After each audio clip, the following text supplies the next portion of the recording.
If you grew up in the 1950s, Christmas caroling wasn't just a holiday activity, it was a community tradition. It was something everyone looked forward to. Long before streaming playlists and Bluetooth speakers ever existed, I bet you can still feel it, that anticipation building as December rolled in.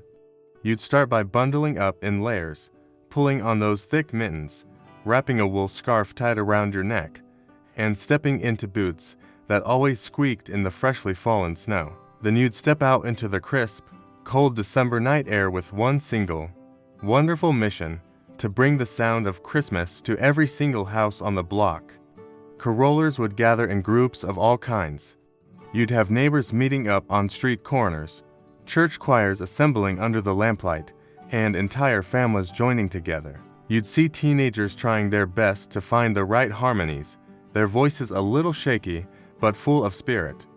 And of course, the little kids, their faces barely visible under big pom-pom hats, who mostly just mouthed the words with wide, excited eyes. It was a charming, slightly disorganized, but beautiful sight. In every group, someone was designated the flashlight carrier, their beam cutting a path through the dark. Someone else proudly held the pitch pipe, ready to give everyone their starting note.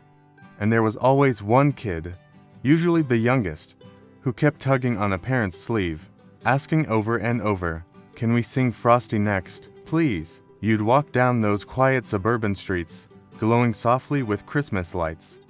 Wreaths on every door, red ribbons tied around lampposts. The only sounds were the crunch of fresh snow under everyone's boots and the sight of your breath turning into white clouds in the cold air. It was magical. Houses would light up from within as you and your group approached, a sign that people were home and waiting.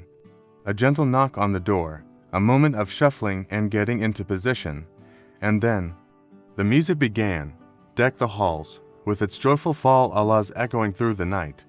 A peaceful, reverent silent night that seemed to make the snowflakes fall even slower, and a booming, heartfelt joy to the world that you couldn't help but smile through.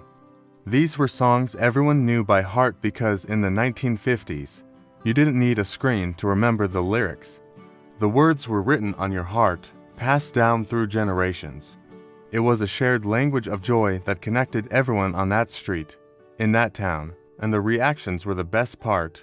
People opened their doors not with suspicion, but with big, genuine smiles. Some would come out holding trays of freshly baked cookies, still warm from the oven.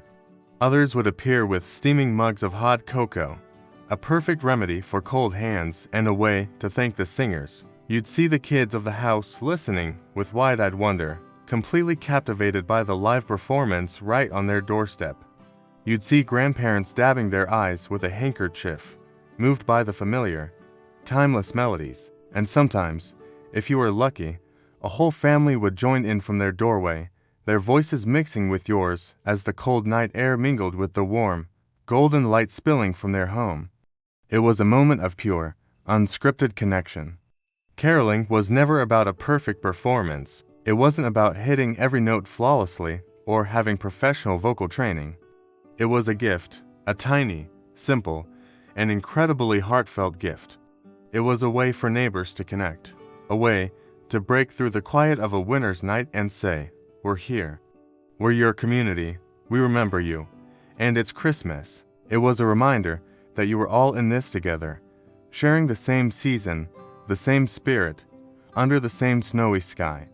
When the night finally ended, long after the last house was visited and the last song was sung, you'd walk home with frozen fingers and rosy cheeks. But you also carried something else, a heart that was completely, utterly full and warm. You went home with a kind of deep, simple joy that only a shared winter melody can bring. Because Christmas caroling in the 1950s was never just about the singing.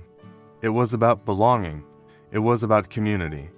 And if you were ever lucky enough to walk those snowy streets with a songbook in your hand, I'm willing to bet you can still hear the harmony. Did you ever go caroling? Or maybe you remember hearing carolers at your door. Share your favorite memory in the comments below. We'd love to read it. If this brought back the sound of real Christmas magic for you, please like this video and subscribe for more journeys into yesterday. Thanks for watching.